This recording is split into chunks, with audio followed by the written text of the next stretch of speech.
क्या आपके साथ कभी ऐसे हुआ है कि आप अपने मिड टर्म एग्जाम्स के लिए बहुत ज़्यादा प्रिपेयर करते हैं, हार्ड वर्क करते हैं, बट जैसे ही एग्ज़ाम हॉल के अंदर जाते हैं आपका माइंड पूरी तरह से ब्लैंक हो जाता है और जैसे ही टेस्ट लिखने बैठते हैं तब आपके हाथों में, पाम्स पर पसीना और पेट में कुछ अजीब सा महसूस होने लगता है? अगर टेस्ट एंजाइटी के यही क्लासिक साइंस आप भी महसूस करते हैं तो आप अपने अंदर के ट्रू एबिलिटीज को स्कोर में रिफ्लेक्ट नहीं कर पाएंगे. So today we are going to learn about how to manage test anxiety before and during stressful test. सबसे पहले ये समझते हैं what is anxiety. See, exam से पहले नर्वस फील करना इज कम्प्लीटली नॉर्मल.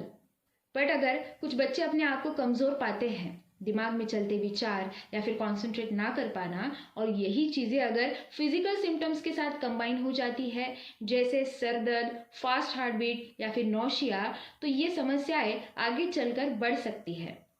और फिर वो आपके प्रीलियम एग्जाम्स हो या फिर आपके फाइनल एग्जाम्स, यही एंजाइटी आपकी महीनों की मेहनत बिगाड़ सकती है. इस एंजाइटी से डील करने के लिए first thing is be prepared. अब ये तो ऑब्वियस बात है कि आप प्रिपेयर करके ही एग्जाम में जाएंगे, बट अगर आप रिपीटेशंस कर रहे हैं, बार बार वही सिलेबस पढ़ रहे हैं, तो आपका कॉन्फिडेंस लेवल ऊपर नीचे हो सकता है. सो बेस्ट इज, आप अगर फील करेंगे कि मेरी पढ़ाई, मेरी प्रिपरेशन अच्छे से हुई है, तो जब आप एग्जाम हॉल में जाएंगे तब आपका कॉन्फिडेंस लेवल अच्छा रहेगा. Second thing is get a good night sleep.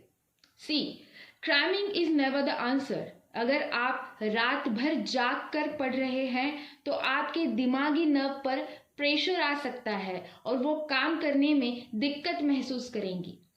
अगर आप रात भर जागने के बजाय 9-10 घंटे की एक अच्छी सी नींद ले लेते हैं और बाद में पढ़ाई करने की कोशिश करते हैं तो आप फ्रेश भी महसूस करेंगे और जो आप पढ़ रहे हैं वो सीधे आपके दिमाग में, आपकी मेमोरी में स्टोर हो जाएगा.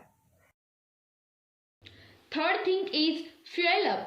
एग्जाम में जाने से पहले आपको न्यूट्रिशियस ब्रेकफास्ट लेकर ही जाना है, ना कि हाई शुगर वाली चीजें, क्योंकि शुगर वाली चीजें आपकी एनर्जी तो तब बूस्ट करवा लेती है लेकिन कुछ देर बाद आपकी एनर्जी लेवल झट से डाउन हो जाती है.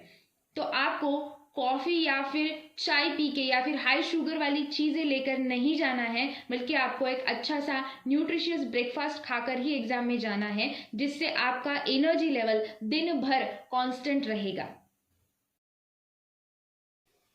Fourth thing is get to the exam site early. जब आप एग्जाम के लिए प्रिपेयर कर रहे हैं तो आपको एग्जाम से पहले दिन रात को ही जो भी चीजें आपको कल चाहिए एग्जाम के लिए, वो सब चीजें पैक करके रखनी है पहले ही दिन. और जब आप एग्जाम के लिए जा रहे हैं तो आपको सुबह अलार्म लगाना है जिससे आप लेट ना हो जाए और आप टाइम पर एग्जाम के साइट पर पहुंच जाए. Fifth thing is have a positive mental attitude. See, ये सबसे इम्पॉर्टेंट थिंग है क्योंकि बहुत सारे बच्चे बहुत ज़्यादा पढ़ाई तो कर लेते हैं लेकिन उनका पॉजिटिव मेंटल एटीट्यूड ना होने की वजह से उनका परफॉर्मेंस लो हो जाता है, सिर्फ डर की वजह से और निगेटिविटी की वजह से. सो आपको एक मॉरल मंत्र रिसाइट करना है just before your exams and that is I worked hard and I deserve this and I can do this. बस यही आपको रिसाइट करके जाना है और एग्जाम के लिए बैठना है. And the sixth thing is read carefully.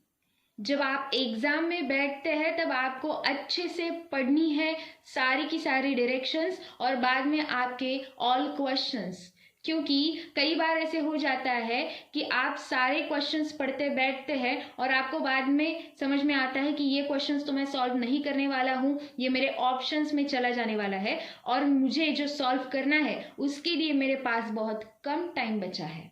तो आपको अच्छे से केयरफुली रीड करना है और वहां पर slowing down can help you, यानी कि अगर आप स्लोली वो पढ़ेंगे, अच्छे से केयरफुली पढ़ेंगे तो आपको हेल्प होगी जो आप क्वेश्चन सॉल्व करने वाले हो उसी में फोकस करने के लिए.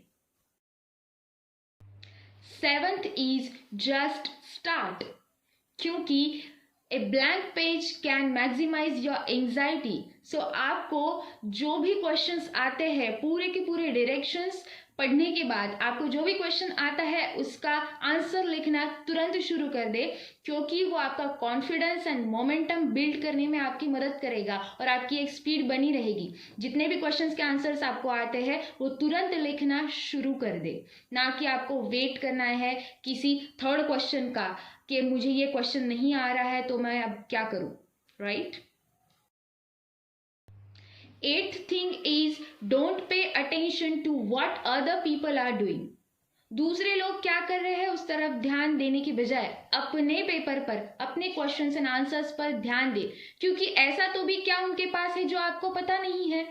कुछ आंसर्स होंगे, कुछ नहीं होंगे, तो आपको जस्ट अपने एग्जाम पर ध्यान देना है, जिससे आपका कॉन्फिडेंस लेवल भी बना रहेगा और आपका एग्जाम टाइम भी अच्छे से कवर हो जाएगा। Ninth thing is watch the clock. आपको एग्जाम लिखते वक्त अपने क्लॉक पर भी ध्यान देना है, और आपको एग्जाम से पहले ही जब आप पेपर पढ़ेंगे तब आपको ये अच्छे से मैनेज करना है अपने ही दिमाग में कि कौन से क्वेश्चन के लिए मैं कितना टाइम देने वाला हूँ। ये डिसाइड पहले ही करना है और उस हिसाब से आपको टाइम मैनेजमेंट करना है आपका। आपको क्लॉक पर बार बार ध्यान देना भी ज़रूरी है, क्योंकि अगर कुछ इंपॉर्टेंट क्वेश्चंस छूट जाते हैं तो उनके लिए कितना टाइम लगने वाला है ये भी आपको पहले से ही पता होना चाहिए। And the 10th and last thing is focus on calm breathing and positive thoughts.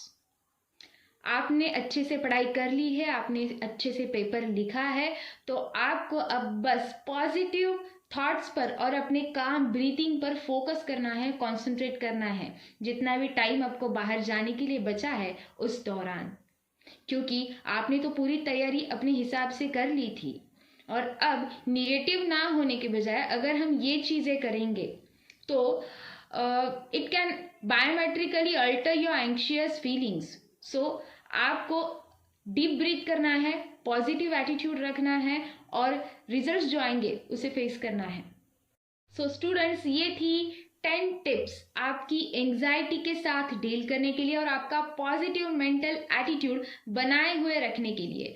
So best wishes for your exams. कुछ लोगों के अभी बोर्ड एग्जाम्स भी आने वाले हैं, तो उनके लिए बहुत सारी शुभकामनाएं।